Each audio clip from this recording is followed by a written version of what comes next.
Man United select their interim coach, Barcelona are on the hunt for a new striker, an embarrassing night in Europe for Spurs, a transfer roundup, plus this week's Friday Feels, all coming up on today's OneFootball Daily News. As I'm your host, Angelina Kelly, let's get into it.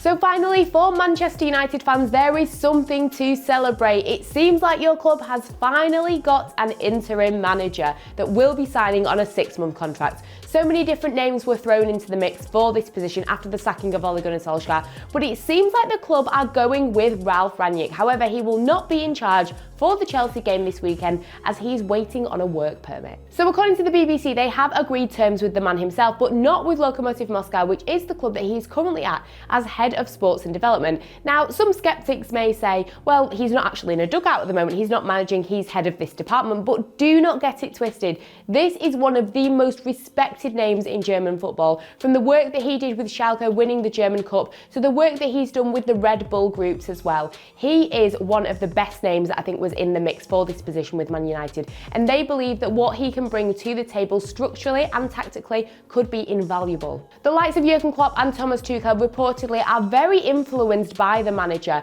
and many believe that he can bring an effective style of play and some identity to Man United. But of course, the proof will be in the pudding. Reportedly, the contract is going to be 6 months, but Rangnick has requested that he stay on at the club in a longer term role, perhaps in some kind of consultancy position, which is something I think Man United fans would be very excited to hear. Now, reportedly, some of the Manchester United players were actually complaining about the lack of coaching from Ole Gunnar Solskjaer, that maybe his backroom staff were a little bit inexperienced, but I think that when they have Rangnick at the helm, they will definitely be a few shocks to the system for some of these United players regarding the coaching and the tactics that he's bound to bring in. He's the type of manager that I believe would stabilise things at Manchester United, or at least you'd hope so. As if the man dubbed the Professor of Football cannot bring a bit of change to this club, then I'm going to be seriously worried. Once everything is finalised, it seems like his first game in charge could be against Arsenal next week. A great game for him to start his time at Manchester United, and I'm sure fans will be waiting with bated breath to see if he can actually bring about a little bit of change, a little bit of positivity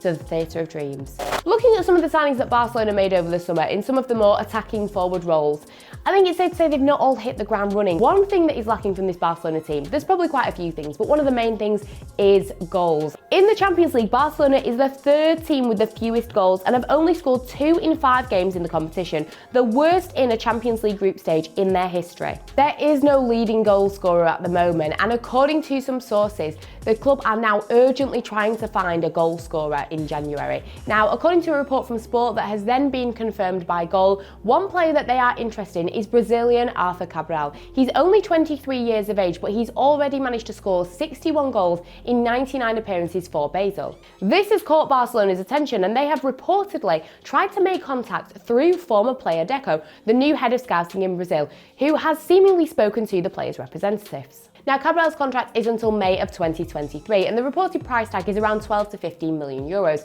But is this actually realistically doable for Barcelona? Their director of football has already stated that unless some players are heading for the exit door in January, they will not be able to register a single new player. But with the growing rumours that the likes of Martin Braithwaite, Samuel Umtiti could be departing from the club, this would definitely free up a little bit of money. And you think about this player that they're interested in, 12 to 15 million euros is a lot less than some of the other strikers that could potentially be up for sale or departing or making moves in January. So maybe it could be doable at a push. There have even been rumours that the club could be willing to depart with Memphis Depay, however I cannot see that one happening. Now, one player that does not seem to be rumoured anymore with making a move to Barcelona is Raheem Sterling. Reportedly Manchester City are going to try and keep him, and let's face it, for Barcelona I think he would have been a little bit expensive. It will be interesting to see what happens with Cabral. Like I say, he's only 23, he's already proven that he can be a good goal scorer, and I'm not saying that he would come in and save Barcelona, but maybe the allure of moving to a club like Barcelona that is still one of the biggest in the world and being able to help them in this time where they are struggling for goals, maybe that could be enough to convince him to make the move. Last night there was more European football with some impressive performances and some absolutely shambolic results. Kicking off with some of the English teams in the Europa League, West Ham managed to get themselves a very good win that has guaranteed that they will progress to the next round of the competition. Leicester City got a comfortable 3-1 victory, which means that when they go and face Napoli in the final game in their group stage, they will just have to get a draw in order to progress to the next round. However, it wasn't a great night for Spurs, so I'll get on to in a minute, and it definitely wasn't a great night for Celtic. They gave up their lead with 10 minutes remaining as they conceded 2 goals to Bayer Leverkusen, who won the game 3-2. However, talking about the positive things from the game for Leverkusen, it was a great night for teenager Florian Wirtz as he managed to get himself 2 assists, meaning that he has now been directly involved in 15 goals in 15 games for the club. So yes, Spurs, just after the half-hour mark, they were down 1-0 to Slovenian side Mora. Their player Ryan Sessegnon had been sent off for a wild lunge. However, then Harry Kane managed to get a goal back. It seemed like he'd saved them a point, only for them to lose the game in the 94th minute. It's been described as an embarrassing night for Spurs, and that's exactly what it was. In the first half, they really were not good, and it is pretty bad considering that they actually managed to beat this side 5-1 in the other fixture against them. And now what this means is that their place in the Europa Conference League is hanging by a thread. They are in second place at the moment, but they're level on points with third place Vitesse, which means that in this final game, anything could happen and they could actually end up crashing out of the competition. Now, manager Antonio Conte came out after the game and basically said that he didn't speak to the players after the game because emotions sometimes can run a little bit high and he would prefer to wait. But then, whilst he did say that he's happy to be at the club and he's happy to put in the work with this team, he also actually said that after 3.5 weeks of being at the club, he understands why they're in the situation that they're in. He's not a magician, and that a lot of hard work has got to go into improving this squad. It's safe to say that if Conte was under any illusion about the size of the task he has on his hands at Spurs, last night basically laid it all bare. Tanguy Ndombele could not get a grip on the midfield. Dele Alli seemed to just be floating around the pitch until he was substituted off, and Harry Kane was a shell of the footballer that we have seen before, as he had quite a few poor touches. Now, yes, the likes of Lucas Moura, Son, they did come on and they injected a little bit of life into this Spurs team. However, with so many poor individual performances, you do have to question how many more chances some of these Spurs players will be given under the new manager. And now we have a transfer roundup. This is where I take a look at some of the other news and transfers going on in the footballing world. And first up, it seems like AC Milan coach Stefano Pioli will be signing a new contract today with the Serie A club to keep him there for another 2 years. According to reports, Manchester City are discussing a renewal of a contract with Gabriel Jesus as his current contract expires in 2023. Chelsea are allegedly plotting an £84 million swoop for Federico Chiesa. Now, he's not set to sign with Juventus until next summer. However, Chelsea believe that they could maybe offer him an alternative option. And according to El Nacional, should Kylian Mbappe make the move from PSG to Real Madrid, the French club are hoping that they can sign Real Madrid star Vinicius Jr. as his replacement and are reportedly offering to triple his wages.